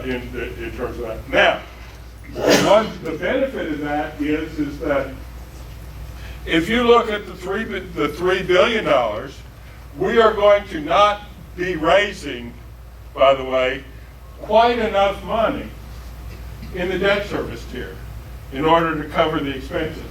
And what we will do is to transfer some of that $1.4 million from the M&O into the INS, which is legal if it's a surplus, and we have enough fund balance to make that transfer, in order to subsidize the reduced payment. So that 36 cents should be permanent in terms of the cap rate. Now, at the same time, because the 36 cents is going to be short, so we're giving up 39 cents, where we should be taxing 39, we're going to be taxing at 36. What's going to happen is, just like happened last year, if you look at the 2014 values for the district, they were $2.74 billion. If you look at the last year's 2015 values, they were $2.87 billion. If you're looking at this year's values, then they are $3 billion, so a hair over $3 billion. So the value, taxable value in the district is going up. And as the value goes up, we expect that to continue moderately, but as that goes up over time, the loss of that 39 cents gets less. Because if you're raising money for a fixed payment, the higher the tax base that you're multiplying times the pennies of the levy, the more money you're getting per incremental penny, which means you need fewer incremental pennies. So we expect that to come back in balance within a few years based on kind of the organic growth in the tax rate. Yes, ma'am. Yes, I have a question. If the values go up on your last point, I mean, the tax base goes up, and so you're raising more, even if you stay at 36 cents and you're raising more revenue, can the state take away both the INS and the M&O under what is commonly called the Robin Hood plan? Can they take that, or is any one of those untouchable by that plan for debt service? Let me answer that question, because that's a really good question. And the answer is yes, they can, but they won't. And let me explain that. I was one of the people that wrote the Robin Hood plan. In the original plan, the state did recapture on debt service. That lasted one session. And then after that first session, the recapture of the debt service went away in terms of what's out. It's considered an equity problem by the Supreme Court. When it got written, it got dealt with because the Supreme Court, the legislature read the Supreme Court opinion, and it's required equity across M&O and INS. So it was disallowed by the Supreme Court, or it was not. Pulled out? Okay. The politics of the legislature were overwhelmingly against recapture on the debt tier. Okay. Okay? And so it was repealed overwhelmingly in the next session after it was passed by the legislatures. So in 1993. In 1995, it was gone. So the answer is no one has even whispered about going recapturing the debt tax tier. So where we have with respect to that, the answer is no. I don't think there will be increase. So we'll get to keep our debt recapture at 36 cents no matter how much more our property values are worth. Well, no, here's what's going to happen if you look at the 3 cents. Because this is a proportional at 39 cents, let's just do kind of quick and dirty ratios, if you will, for a second. 3 cents, okay, 10% of your tax rate that you're short right now. So if I get a 10% increase in your tax base, which is $300 million, that growth will wipe out that 3 cent deficit that you have in terms of the subsidy, okay? If it goes more than that, and it will, then you'll actually be able to start lowering that tax rate.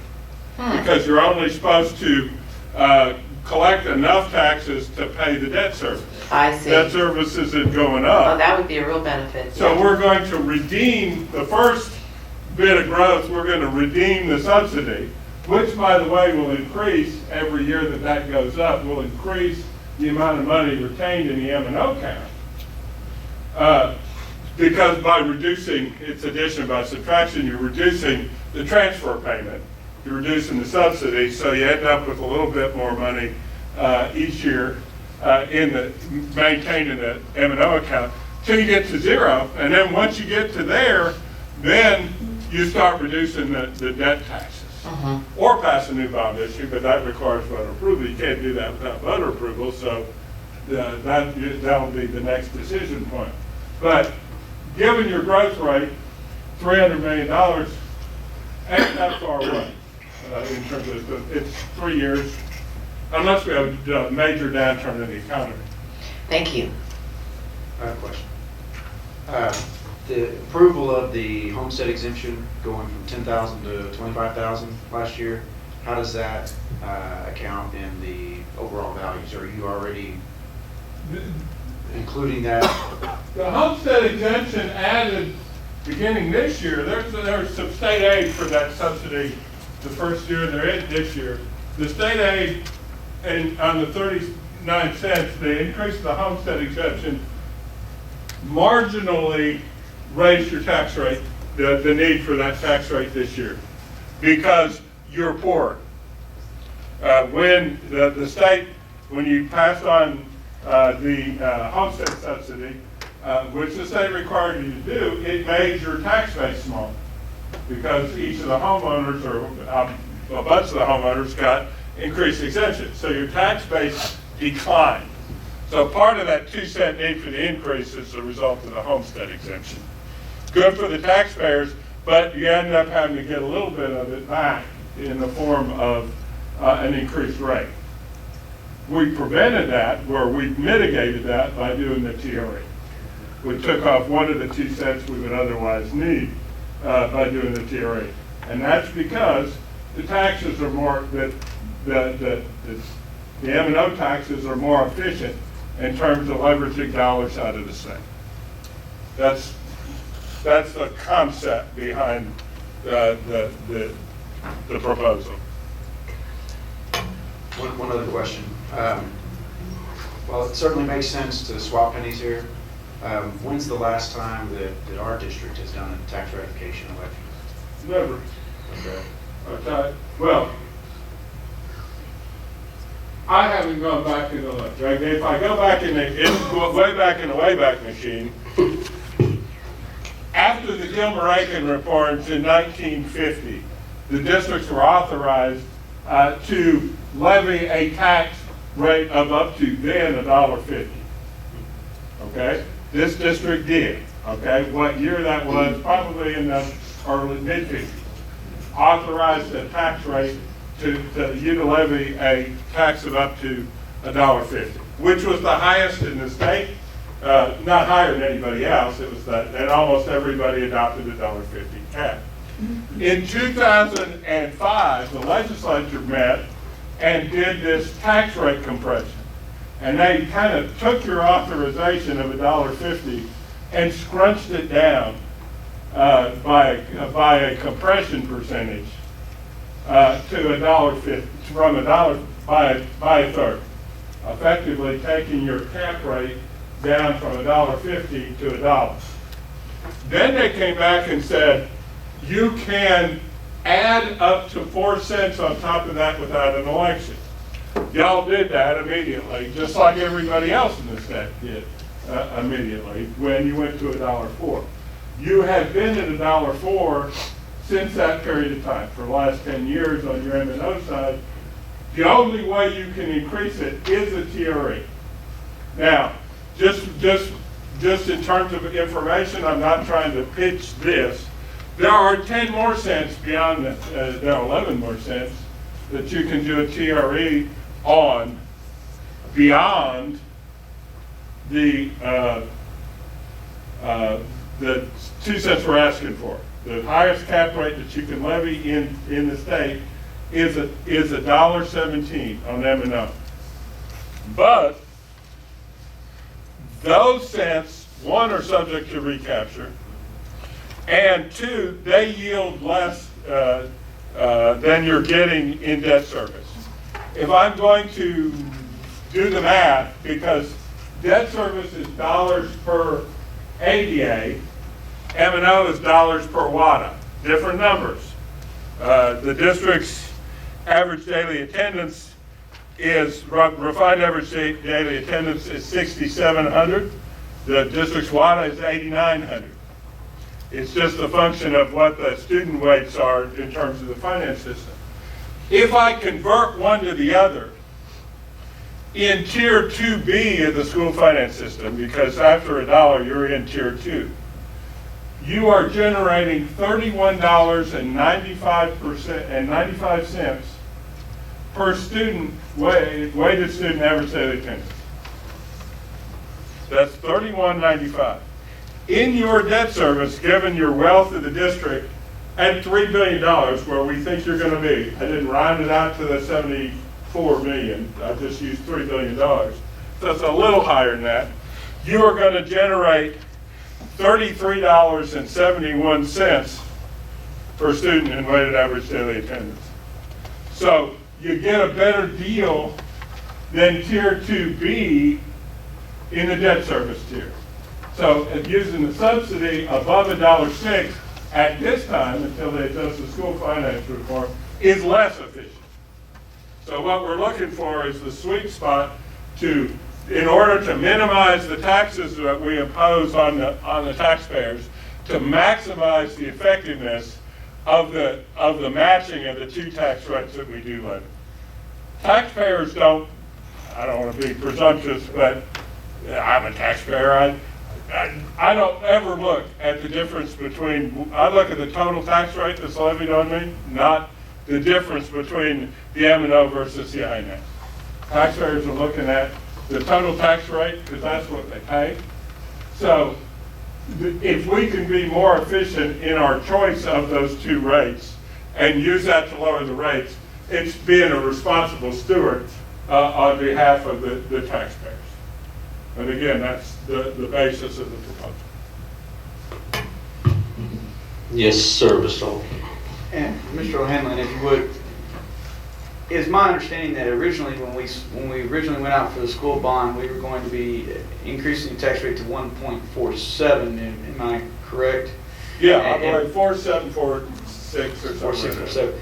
But we didn't go that high originally. No, sir. Because we sold the bonds at the appropriate time and then gained the necessary that we needed to minimize that what we were needed to raise. Is that correct? That's correct. We are now significantly less than when we sold the bonds. In terms of the compact with the taxpayers, here's where we are. How I view it. We built a lot more school than the taxpayers voted for, and the board has found the money in order to get that done. You're paying a higher cost of building. You got more appurtenances, you got more stuff in the school than you would otherwise have. So they got more building. The taxpayers got more building than they bargained for when they passed the tax rate. Two, they got a smaller tax rate than they bargained for when they authorized the tax by approximately 4 or 5 cents. Okay, so they got more. They're paying less, and they got an increased homestead exemption on that fewer cents. So not a huge increase in the homestead exemption, but an increase in the homestead exemption in terms of what's out there. So in terms of the district's financial performance with respect to its citizens and accountability with respect to the citizens, you delivered a better building at a cheaper price in terms of the direct cost to the taxpayers. It doesn't get any better than that, to be honest with you. And from what I'm understanding from you is that we were looking at maybe going to 143, but we're going to end up by dropping the 3 cents on the INS and adding 2 cents on the M&O, we're actually going to go to 1.42. Is what I'm understanding? That's correct. So realistically, we're only doing 1 cent increase. Decrease. No, because we're actually, yes and no. Because I'm getting some of that money in operations, okay? So yes, it's still less even by doing this, but I've also at the same time increased the amount of money, even while lowering the total tax rate, increased, not hugely, but everything makes a difference. We've increased incrementally the amount of money that we can spend on a program in that building or in any of the other buildings in the district. So part of that offset and the reduction, you got to remember, we're putting extra money in the M&O account in order for district general purposes. So, still while staying below the target tax rate. I try to, if I may, I like to try to make things very complicated, as simple as possible. So you got the M&O, we pay our bills with that, the debt.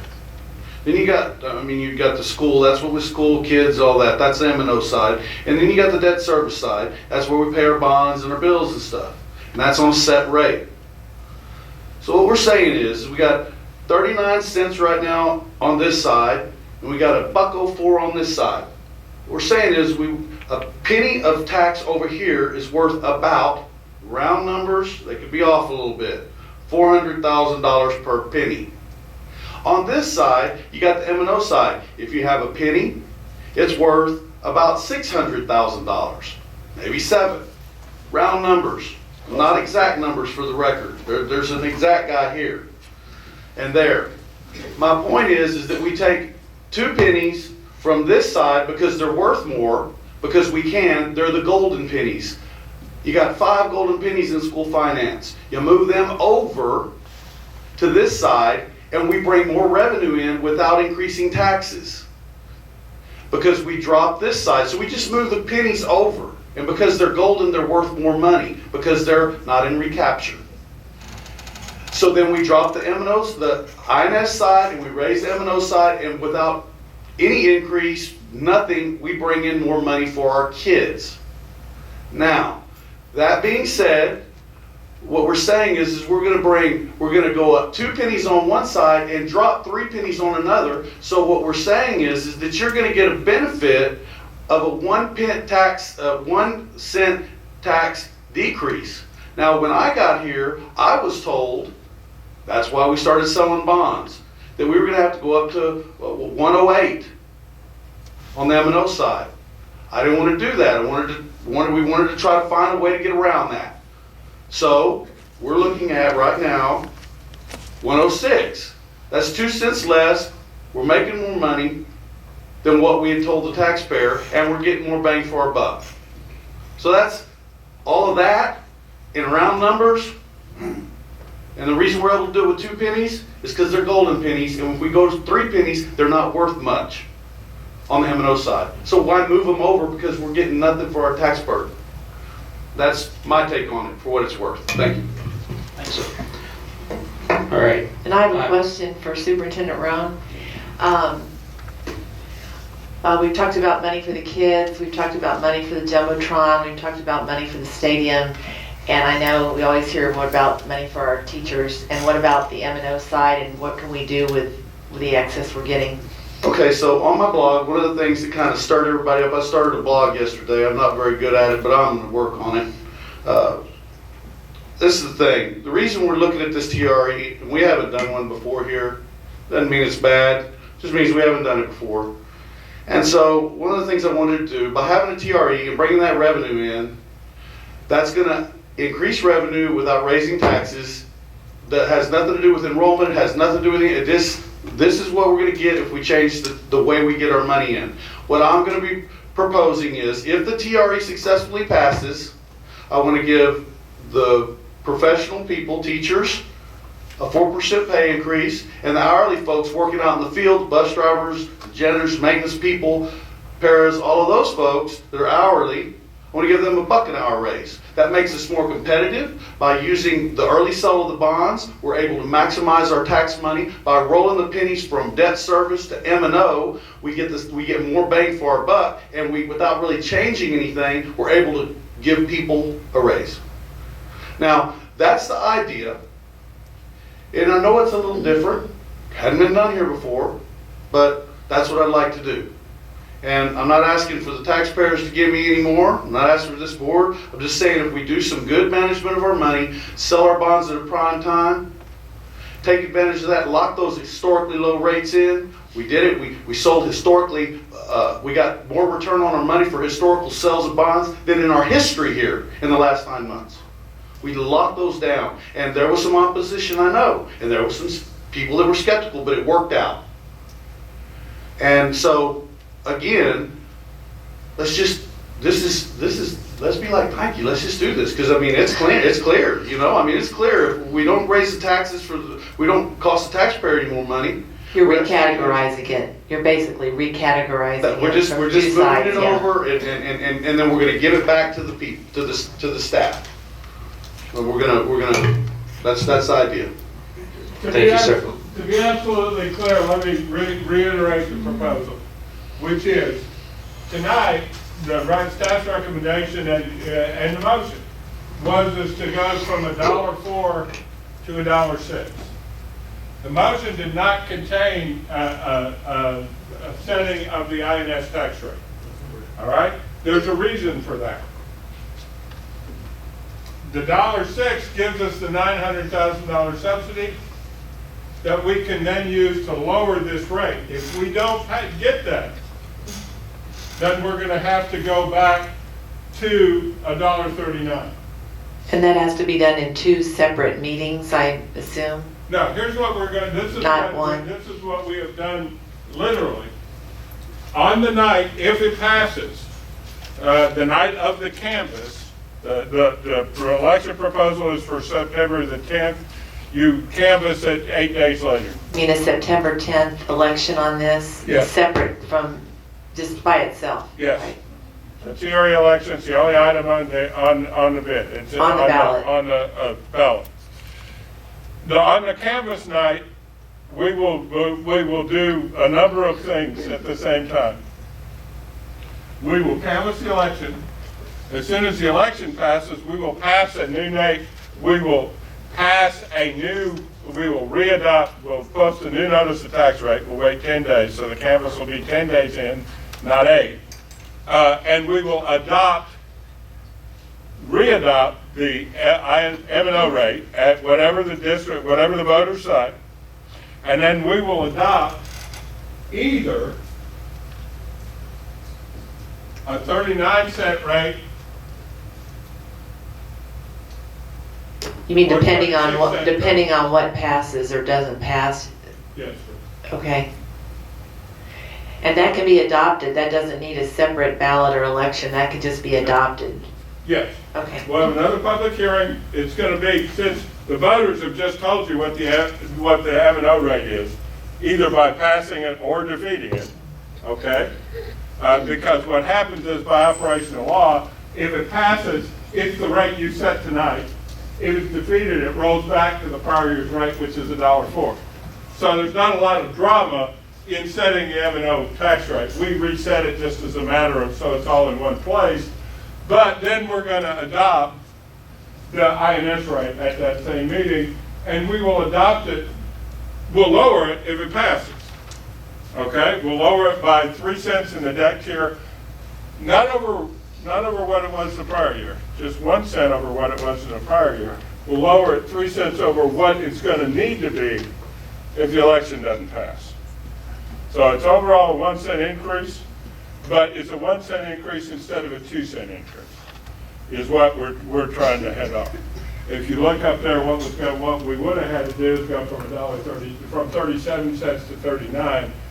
If it passes, we're going to go down 36 cents, but we're going to go up 2 in the M&M. So it's a 1 cent increase instead of a 2 in the total tax rate. But it's better than we're going to have to do. We're going to have to recommend the 39 if it doesn't pass, because we don't have the money in that extra 2 cents to pay the subsidy to the debt service. So the rate is actually going to be higher if it's defeated than it would be if it's not. My opinion. Very good. Mr. O'Hanlon, thank you.